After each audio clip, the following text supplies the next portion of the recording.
What is up, Dawgland subscribers? I'm Hale, the Dawgland's draft guru, as always, here bringing you a new segment here for Mock Draft Mondays. We are going to be doing from now until the end of draft season a weekly Browns mock. So make sure you're subscribed to the Dawgland as we go over every Monday a new Browns mock draft. So without any further ado, let's jump into the first one. Here is my 7-round mock draft for the Cleveland Browns.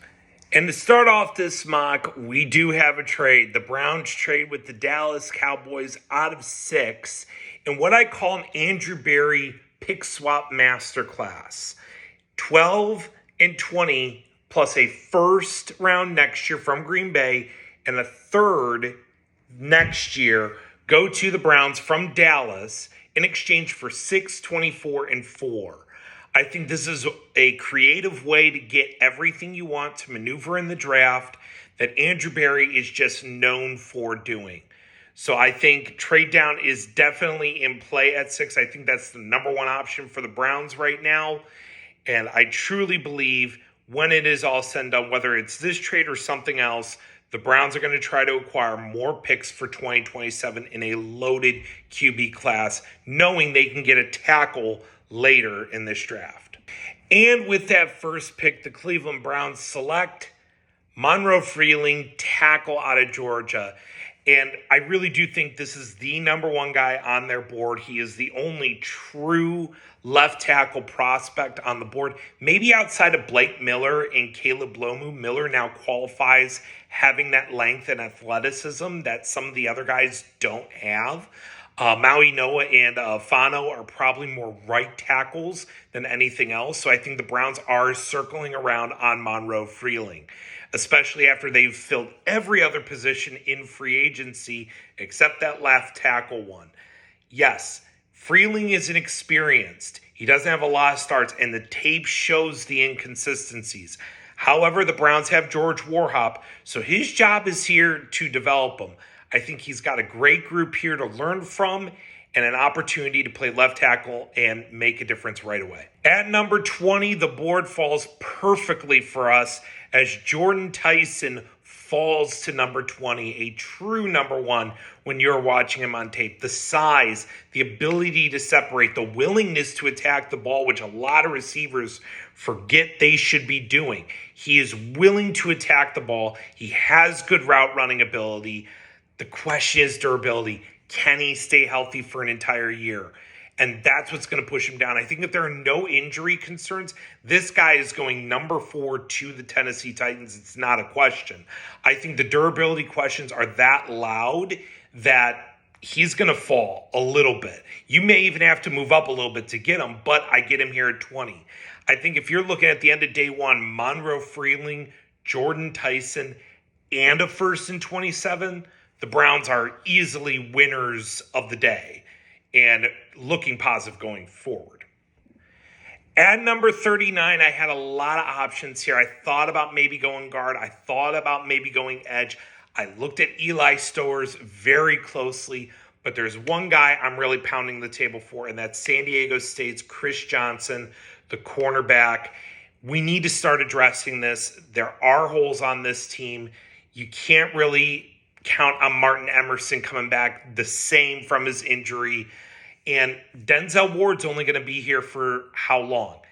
Johnson was dominant for San Diego State last year. Yes, lower level competition, but he has the size and athleticism that not a lot of these corners in the second round have. You have a lot of these undersized, probably slot type corners here, which would help us in the now, but not the long term.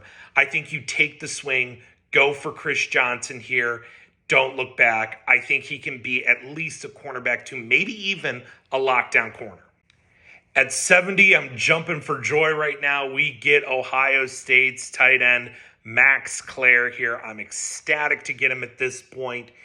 Yes, he didn't have a ton of production at OSU. I think that's more so his role in the offense more than anything else, but he was productive nonetheless. And one of the things I loved about him this last year was he was developing as a blocker as the season went on. Part of the reason Ohio State's running game got better as the season went on was Max Clare. But he's just a top-notch receiver, a guy who can separate, make plays. And for Todd Monken, I think you're thinking Max Clare, Harold Fannin.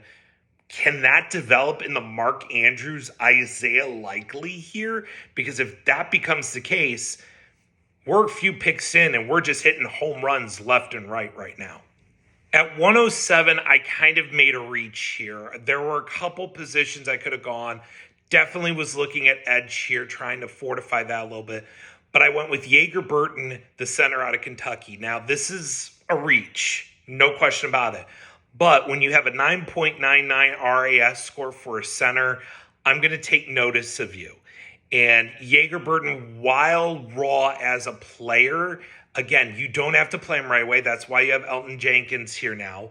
So, and you have George Warhop again. We go back to that. You have the pieces to develop guys. And when you're running like he did, especially his shuttle at his pro day, you have to take notice of this kid. And I really do think this is a little bit of a project, but he's got more size than what you've had in the past. And I think more upside to become your starting center going forward. At 141, we kind of go off the wall, but if you watch the combine, I'm not really going off the wall. We go with Caleb Proctor, the defensive tackle out of southeastern Louisiana. You want to talk about perfect marriage in the draft? This is it right here. A guy who runs a 4.79 40, is an undersized defensive tackle, but explosive and disruptive as all get out. Yes, the jump in competition is going to be there, but he's coming to a line that, let's say he gets those first team reps, you're going to be next to Malik Collins, Mason Graham, Myles Garrett. Everyone's going to be focused on them, and they're going to forget this kid who is extremely disruptive. I think he needs to go to the right place with the right players to develop.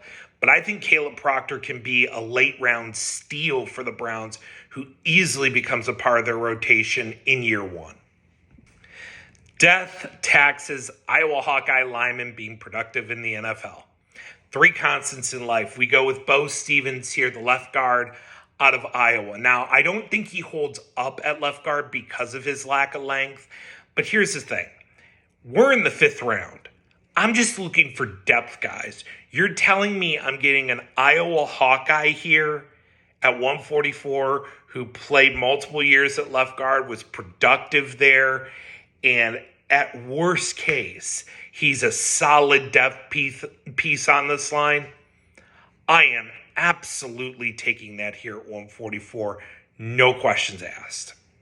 And I'm right back on the clock at 147, and I'm going to go with the project here. Jeff Caldwell out of Cincinnati, the wide receiver.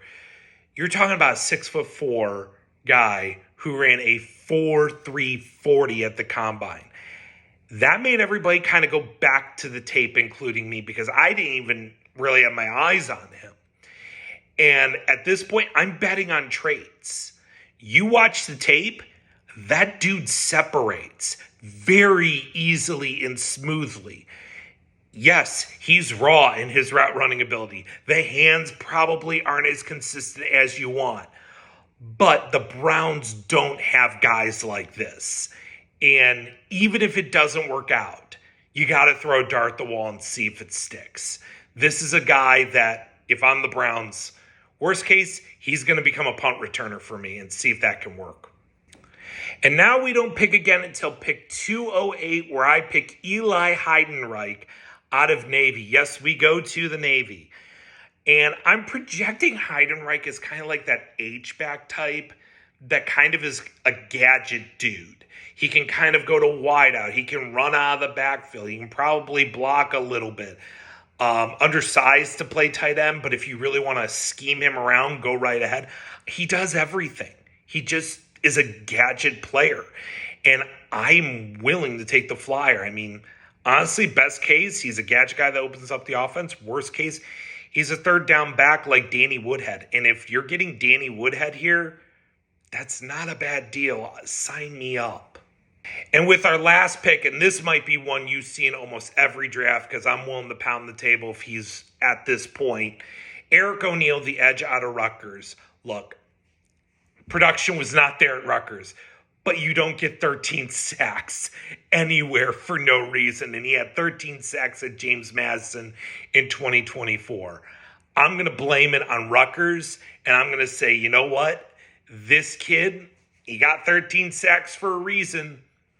It's pick number 263. What have I got to lose? You're telling me I'm getting a kid who had 13 sacks over a year ago? Cool. Yeah, sign me up. I really don't need to explain this much more than that. So we're going to take Eric O'Neill and then the day at 263 getting him.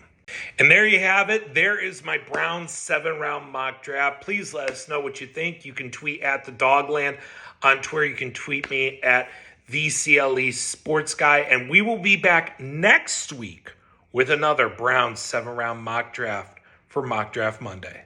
Go Browns.